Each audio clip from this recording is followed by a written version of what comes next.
Build Your Own Deer Factory. Brought to you by Kubota. Guys, we're finally at the stage in our Build Your Own Deer Factory project here in northwest Oklahoma, where we get to start putting some food on the table for these bucks. We're standing here overlooking one of the food plot sites that we've got picked out for a warm season plot. Steve, obviously you manage this property pretty intensively. What has your food plot strategy been like so far? When I first bought it, I'm all about alfalfa. I mean, it's a crop that feeds your deer most of the months of the year. A lot of times it doesn't even go dormant until December. So I had to have alfalfa, and I planted predominantly my acreage, my food plot acreage, to alfalfa.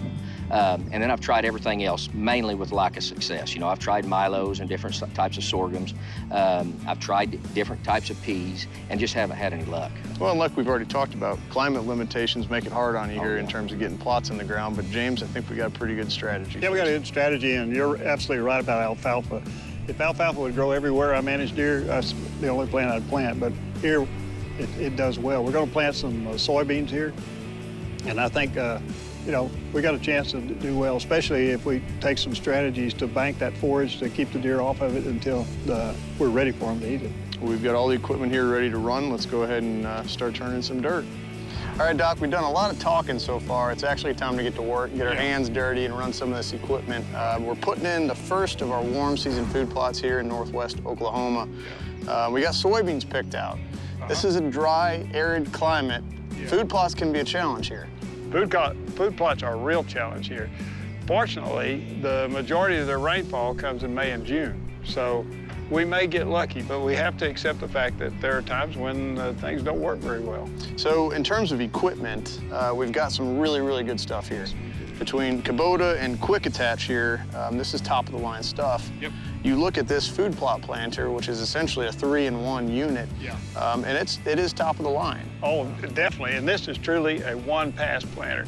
This field is full of weeds. I normally would have to come in here and mow, and I wouldn't dare take it on with it with any other equipment. But this rascal right here, I'll guarantee you, will conquer that field. It is already 4 o'clock in the afternoon, so let's get to work and go ahead and get this plot in the ground. I'm ready to get to work. Let's do it.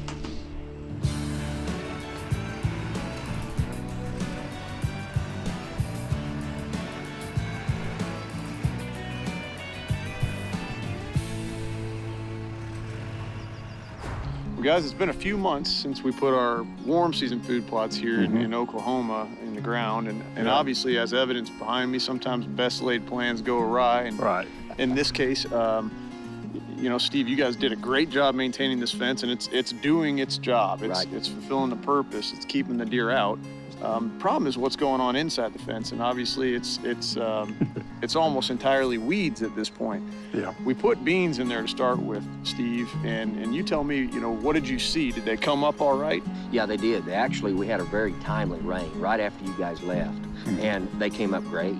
But it got really dry. I mean, then it ended up getting extremely dry, and now we're extremely wet. And it was just kind of the perfect storm that wasn't very conducive for the beans. Well, and James, I mean, that's reality. This sort of thing plays out all over the country every year.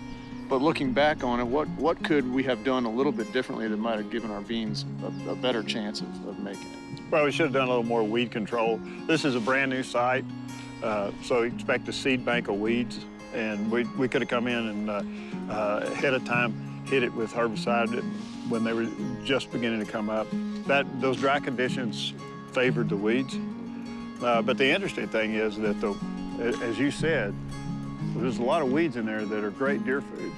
And so we actually banked some forage anyway.